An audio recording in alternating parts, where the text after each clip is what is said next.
자, 그런데 이제 정말 이 세계 경제가 모두가 다 어려운 상황에서 네. 살기 위해서는 각국이 막 공조를 해야 네. 되는 그런 상황이죠. 공조를 해야죠. 네. 그런데 이제 지금 갈등 요소가 있단 말이에요. 이제 거꾸로 가는 거죠. 네. 네. 일단 뭐 영국도 그렇고 네. 유럽이나 그 미국에서 중국에 대한 어떤 책임론을 얘기하면서 배상 문제에 네. 대해서 이야기한단 말이죠.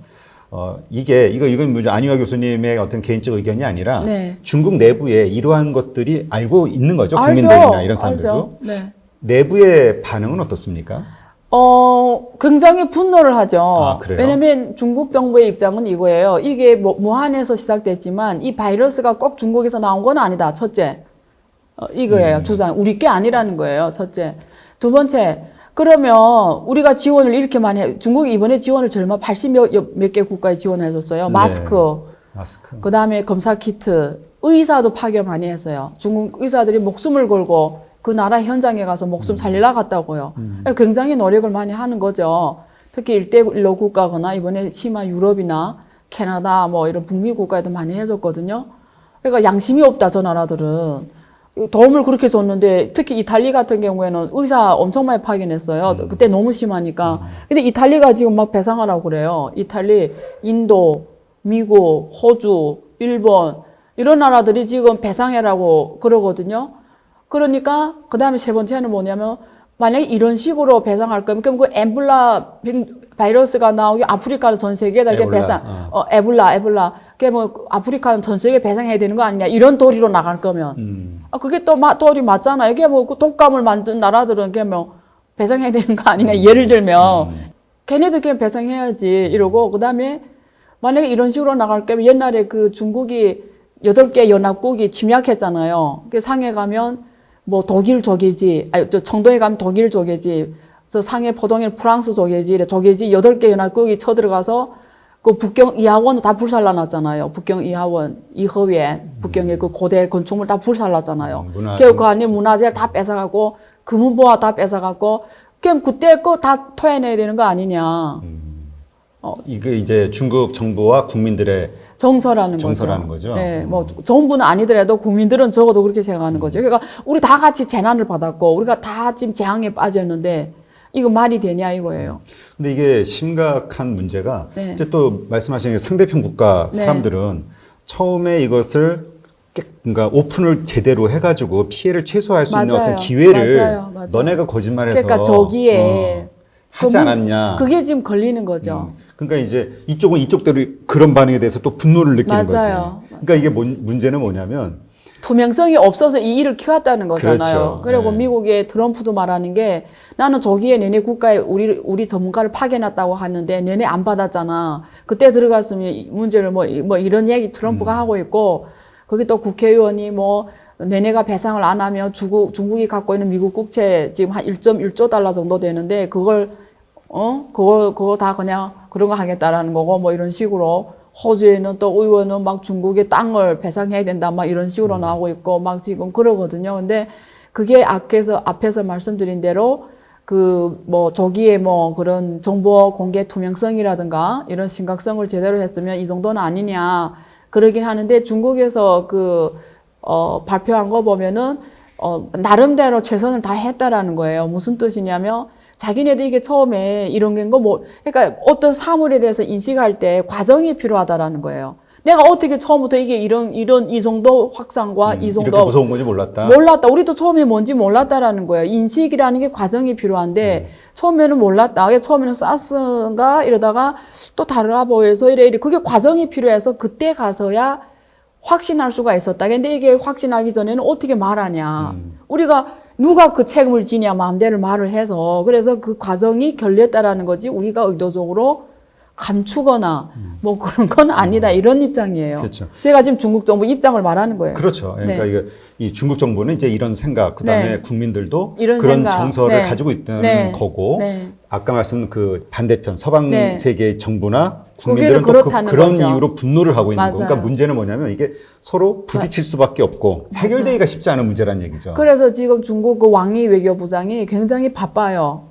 이걸 지금 이 모순을 완화시켜야 되거든요. 그래서 굉장히 바쁘게 지금. 근데 네. 그 중국 정부가 뭐 말대로 막 이렇게 배상을 해줄 네. 어떤 그런 의사는 전혀 없는 거잖아요. 그런 그 환경은 그 정부 요구대로. 그러니까 뭔가 절충안을 찾아야 되는데 그래서 이제 어떤 분들은 긍정적으로 그러니까 좀 낙관적으로 보시는 분들은 중국이 엄청난 그 경제 정책, 재정 네. 정책을 풀어서 많은 나라들이 조금 도움이 될 수 있는 어차피 경제적으로 중국이 그렇죠. 경제가 올라가면 많은 중국이 경제적으로 지금 세계의 그 중국이 지금 생산 공장 역할 하잖아요. 제조업에서 팩트리 기능을 하잖아요. 생산 공장 역할을 하면서 중국이 그러니까 4 트릴리언 달러 생산하고 있거든요. 미국은 그게 2.4 트릴리언 달러가 미국보다 훨씬 높아요. 그러니까 그만큼 세계 경제의 지금 경제 비중이 16.3%예요, 중국이. 옛날 사스 때는 4.6%밖에 안 됐어요. 근데 지금 세계 경제에서 중국이 차지하는 게 16.3%고요. 수입 같은 경우에는 전 세계 중국이 수입이 차지하는 비중이 전 세계 수입이 10.8%로 중국이 하고요. 수출은 12.8%예요. 그러니까 중국이라는 나라가 이만큼 중요해요. 중국이 경제가 빨리 살아나고 잘 돌아가면 그 중국하고 경제 관계에 있는 국가도 굉장히 글로벌 환경이 좋아지겠죠. 그런 면에서 또 중국이 엄청 그러면서 노력하고 있는 건 사실이죠. 그래서 뭐 영국의 어떤 언론사에서 그 네. 신문사에서 쓴 사설을 보니까 네. 그러니까 중국 정부가 엄청난 재정적 그 재정을 풀어서 네. 그러니까 그런 피해 입은 국가들이 네. 경제 회복을 하는데 도움이 되는 뭔가를 네. 정책을 만들어서 네. 명예를 회복해야 된다라고 네. 이제 긍정적으로 얘기하는 어떤 네. 파트가 있고 네. 또 하나는 이번 계기로 이건 도저히 돌아설 수 없는 길을 서로 가는 거다 미중이. 맞아요. 그래서 정말 세계가 이 두 나라를 중심으로 디커플링화되는 맞아요. 네. 이런 최악의 맞아요. 상황으로 갈 것이다라고 맞아요. 예상하는 사람들도 있단 말이죠. 그래서 그 주제가 뭐냐면 포스트 코로나 시대가 어떻게 펼쳐질 예, 거냐. 이 다음에 어떻게 될 거냐. 네, 경제 어떻게 될 패권이. 거냐 이런데 코로나가 없어도 이미 중국하고 미국은 돌이킬 수 없는 루비콘 강을 건넌 거예요. 그렇죠. 옛날 관계는 아니라는 거죠. 옛날에는 굉장히 연애하는 관계였죠. 굉장히 둘이 좋았죠. 콩닥콩닥. 그러다가 무역 전쟁을 본격적인 시작으로 해서 이제는 슬슬 다시 돌아갈 수 없는 관계로 갔죠. 이미. 근데 코로나하고 때문에 발생한 건 아니고 이미 그런 거죠. 왜냐하면 중국의 기술적으로나 영향력으로나 이런 면에서 그 어떤 나라 옛날에 일본이 뭐 미국하고 뭐 그럴 정도로 올라갔다고 하는데 그거와 비교할 수 없을 정도로 일본이 아예 명함 못 내밀 정도로 커졌단 말이에요. 중국이. 그러니까 근데 또 중국은 일본하고 다르게 일본은 같은 서방 시장경제 자본주의 이데올로기를 갖고 있는 국가였고 중국은 공산당 일당독재 사회주의라는 이데올로기를 갖고 있는 국가가 이 정도로 올라오니까 이 게임이 다른 게임이죠. 그래서 거기에서 오는 위기감이 굉장히 크고 사람들이 불안감이 크고 근데 그게 이번에 코로나 때문에 그 불안감을 더 키워버린 거죠. 왜냐하면 리월량이라는 의사가 처음에 이걸 말했는데 가서 조사를 받겠다는 사실이 전 세계에 알려지면서 중국에 대한 불신, 불안이 더 커지면서 야 이건 아니다. 그리고 중국의 이런 생산 공장으로서의 기지를 중국이 생산하거나 중국에서 글로벌 밸류체인을 같이 한다는 거는 리스크가 크다. 그래서 그 주제가 포스트 코로나의 탈중국화. 그래서 이번에 일본하고 미국이 중국에서 나오는 기업들이 모든 철수 비용을 다 대주겠다고 해요. 일본은 펀드를 만들었고요. 미국은 그냥 네가 나오면 그 비용을 우리 다 대겠다라는 거예요. 철수 비용을. 그 정도로 미국하고 일본이 앞장서서 중국에서 나오라. 이제 나오라. 그러니까 글로벌 밸류 체인에서 중국을 떼버리겠다는 거죠. 그래서 KPMG가 조사를 했어요. 중국에 들어간 외상 투자 기업들을 조사를 했는데 나올 생각이 있냐. 그래서 70%가 절대 안 나간다. 이렇게 답했다고 해요. 근데 저는 이 문제를 어떻게 보냐. 포스트 코로나 시대에 탈중국화가 가능하냐. 저는 두 가지로 말씀드리고 싶어요. 하나는 일본하고 한국 같은 나라는 절대 탈중국화 일단 제가 오피니언 할 생각 하지 말라. 그러니까 이걸 떠나서 하려고 하고 싶어도 못할 거다. 이유가 뭐냐면 그 아주 좋은 책이 있어요. 지리의 힘이란 책이 있어요. 그 책 지리. 예, 지리의 힘이란. 지리의 힘. 한 국가의 운명은 지리에 따라 결정된다라는 거예요. 근데 한국이나 일본이 지리적으로 봐서 중국을 떠날 수 없어요. 이거는 운명이에요. 이건 받아들여야 돼요. 내가 중국을 떠나고 나 거래 안 할래. 이래서 거래 안 하는 게 아니야. 안 할 수는 있겠죠. 안 하면 손해는 자기밖에 없어요. 그러니까 운명적으로 같이 갈 수가 있게 다른 나라가 다 탈중국화해도 우리가 이렇게 우리들이 해야지 이거는 한국은 자기 지혜가 없는 거예요. 절대 이런 생각 요만큼도 있으면 안 돼요. 오히려 다른 나라 나갈 때 그걸 전략적으로 이용해야죠. 오히려 이런 생각 했어야지. 왜냐면 지리적으로 우리는 같은 운명이라는 거예요. 근데 그다음에 두 번째 포인트는 뭐냐면 미국 같은 나라는 탈중국화 한다고 칩시다. 오케이 했어요. 그러면 손해는 미국이 엄청 클 거예요. 이유가 뭐냐면 두 가지인데 중국처럼 이렇게 저렴한 노동력을 공급할 수 있는 나라 아직은 없어요. 이렇게 많은 저렴한 노동력, 노사 조직이 없는 24시간 말없이 일하고 월급을 요만큼 받는 나라 전 세계고, 이번에도 마스크를 지금 미국이나 유럽이나 다 중국에 마스크 공급을 원한 이유가 뭐죠? 그 수억 장의 마스크를 공급할 수 있는 게 중국밖에 없는 거예요. 여기서 지금 실력이 이미 나가니까 중국을 떠나면 안 된, 그러니까 무슨 이런 걸 공급할 수 있는 능력이 세계에서 중국밖에 없는 거예요. 이게 오케이. 앞으로 저는 코로나 끝난 다음에는 싫어. 우리끼리 하면 돼요. 되는데 문제가 뭐냐면 미국도 그렇고 어느 그 탈중국한 나라는 엄청난 생산 비용이 올라갈 거예요. 물가가 올라간다. 올라가죠. 그러면 물가가 올라가고 생산 비용이 올라간다는 건 그 나라 중산층이 얇아진다라는 거예요. 이제까지 먹고 살기 위해서 한 달에 생활비 50만 원 썼으면 됐는데 이제 앞으로는 70, 80만 원 써야 되니까. 그렇죠. 그러면 그 중산층이 얇아지는 거예요. 그러면 빈부격차가 더 커져요. 더 커지면 어떻게 되죠? 굴러가다가 멈춰서요. 왜냐면 상위 1%는 돈을 안 써요. 왜냐면 워낙 잘 살고 잘 먹고 사람이 우리 한계가 있잖아요. 먹는 게. 그 사람이 다 있는데 어디다 돈 쓰겠어요? 다 있는데 돈 안 쓸 거란 말 쓸 것이 없죠. 그러면 하위는 돈이 없어서 안 써요. 그래서 한 나라가 경제가 탄탄하게 가려면 중산층이 두꺼워야 돼요.